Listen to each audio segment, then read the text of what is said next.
Hello friends, कैसे हैं आप सब लोग और कैसी चल रही है आप सबकी पढ़ाई। उम्मीद करती हूँ कि अच्छी ही चल रही होगी।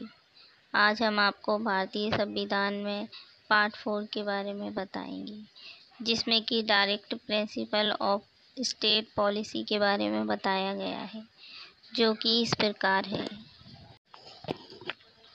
चलिए अब हम टाइम ना वेस्ट करते हुए मुद्दे की बात पे चलते हैं। भारतीय संविधान के भाग 4 में राज्य की नीति के निर्देशक तत्व का समावेश किया गया है। इसके बारे में भीमराव अम्बेडकर का कथन है कि ये भारतीय संविधान की अनोखी विशेषताएं हैं। इसमें एक कल्याणकारी राज्य का लक्ष्य निहित है। अनुच्छेद 36 से 51 तक में नीति निर्देशक तत्वों का उल्लेख किया गया है, जो कि इस प्रकार हैं। अनुच्छेद 36 में राज्य की परिभाषा का उल्लेख है, जिसके अनुसार राज्य की परिभाषा वही है जो अनुच्छेद 12 में लिखी हुई है। अर्थात राज्य में निम्नलिखित शामिल हैं: नंबर 1 भारत सरकार, नंबर 2 संसद, नंबर 3 राज्य सरकार, नंबर 4 राज्यों के विधानमंडल, नंबर 5 भारत के राज्य क्षेत्र के भीतर या भारत के नियंत्रण के अधीन सभी स्थानीय और अन्य प्राधिकारी। अनुच्छेद 37 ये उपबंध करता है कि राज्य की नीति के निर्देशक तत्व न्यायालय द्वारा परिवर्तनीय न होंगे, किंतु फिर भी ये देश के शासन में मूलभूत और विधि बनाने में इनको लागू करना राज्य का कर्तव्य है। अनुच्छेद 38 ये उपबंध करता है कि राज्य लोक कल्याण की अभिवृद्धि के लिए सामाजिक व्यवस्था बनाएगा और आय की असमानता को दूर करेगा। अनुच्छेद 39 आर्थिक न्याय संबंधित तत्व बताते हैं। राज्य इस लक्ष्य को प्राप्त करने के लिए अपनी नीति इस प्रकार संचालित करेगा, जिसमें नंबर 1 पुरुष और स्त्री सभी नागरिकों को समान रूप से जीविका के पर्याप्त साधन प्राप्त करने का अधिकार हो। नंबर 2 भौतिक संपदा के स्वामित्व और नियंत्रण का सामूहिक हित में विकास हो। नंबर 3 आर्थिक व्यवस्था इस प्रकार चले जिससे धन और उत्पादन के साधन का सर्वसाधारण के लिए अहितकारी संकेंद्रण न हो। नंबर 4 पुरुषों एवं स्त्रियों दोनों का समान कार्य के लिए समान वेतन हो। अब हम आपको इसमें दिए गए केस के माध्यम से स्पष्ट करते हैं, जो कि इस प्रकार है। Steel Authority of India Limited versus State of West Bengal अन्य AIR 2009 सुप्रीम कोर्ट 120। इस केस में सुप्रीम कोर्ट के द्वारा यह भी निर्धारित किया गया है कि समान कार्य के लिए समान वेतन का सिद्धांत संविदा पर काम करने वाले कर्मकारों पर लागू नहीं होगा।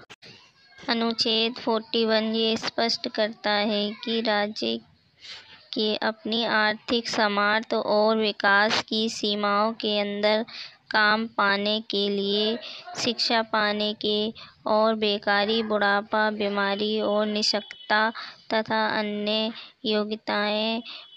योग्यताओं की का अभाव की दशा में सार्वजनिक सहायता पाने के अधिकार को प्राप्त कराने का प्रभावी उपबंध करेगा। अनुच्छेद 42 ये बताता है कि राज्य काम की न्याय संगत और मनवोचित दशाओं का तथा प्रसूति सहायता का उपबंध करेगा। अनुच्छेद 43 ये बताता है कि राज्य उपयुक्त विधान या आर्थिक संगठन द्वारा या किसी अन्य रीति से कृषि के, उद्योग के या अन्य प्रकार के सभी कर्मकारों का काम निर्वाह, मजदूरी, शिष्ट जीवन स्तर और अवकाश का संपूर्ण उपभोग सुनिश्चित करने वाली काम की दशाएं तथा सामाजिक और सांस्कृतिक अवसर प्राप्त कराने का प्रयास करेगा। और विशिष्टया ग्रामों में कुटीर उद्योगों को व्यक्तित्व या सहकारी आधार पर बढ़ाने का प्रयास करेगा। अनुच्छेद 43 का राज्य किसी उद्योग में लगे उपक्रमों, स्थापनों या अन्य संगठनों के प्रबंध में कर्मकारों का भाग लेना सुनिश्चित करने के लिए उपयुक्त विधान द्वारा या किसी अन्य रीति से कदम उठाएगा।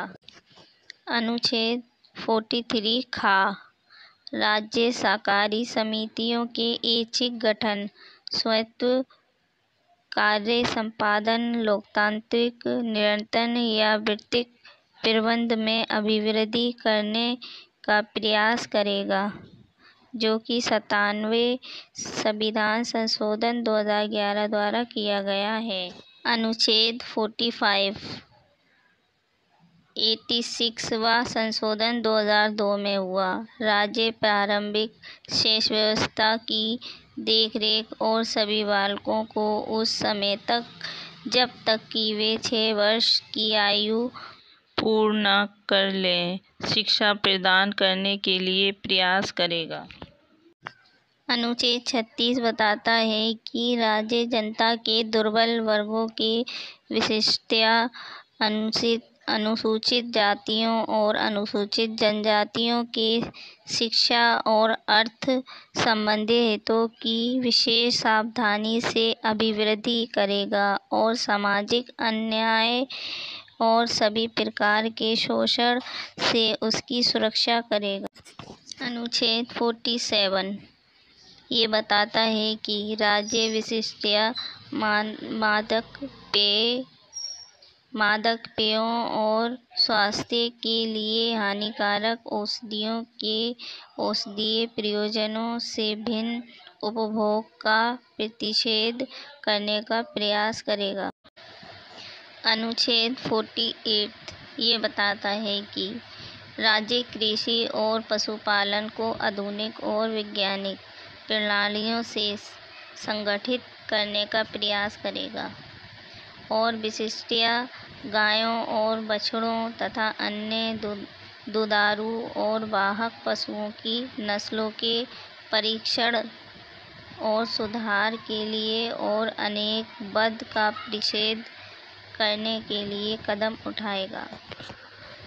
अनुच्छेद 48 का ये बताता है कि राज्य देश के पर्यावरण के संरक्षण तथा संवर्धन का और वन तथा वन्य जीवों की रक्षा करने का प्रयास करेगा।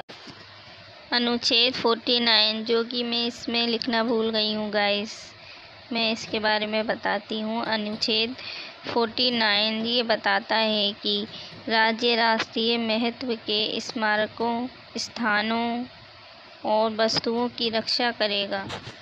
अनुच्छेद 50 ये बताता है कि राज्य की सेवाओं में न्यायपालिका को कार्यपालिका से पृथक करने के लिए राज्य कदम उठाएगा, यानी कि अलग करने के।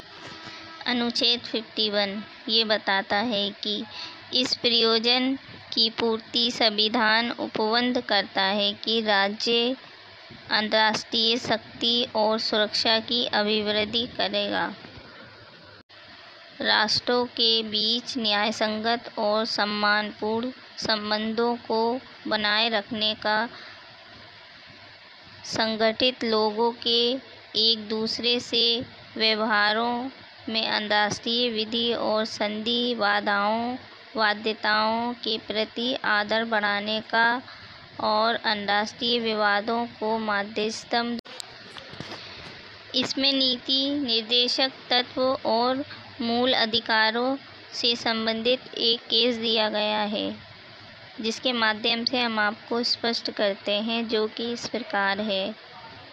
केशवनंद भारत वर्सेस केरल राज्य 1978 सुप्रीम कोर्ट के बाद में अभी निर्धारित किया गया कि मूल अधिकार और निर्देशक तत्व एक दूसरे के पूरक हैं। हमारी वीडियो में अंत तक बने रहने के लिए आपका बहुत बहुत धन्यवाद। यदि आपको हमारी वीडियो पसंद आई हो तो लाइक, शेयर एंड सब्सक्राइब कीजिए। धन्यवाद।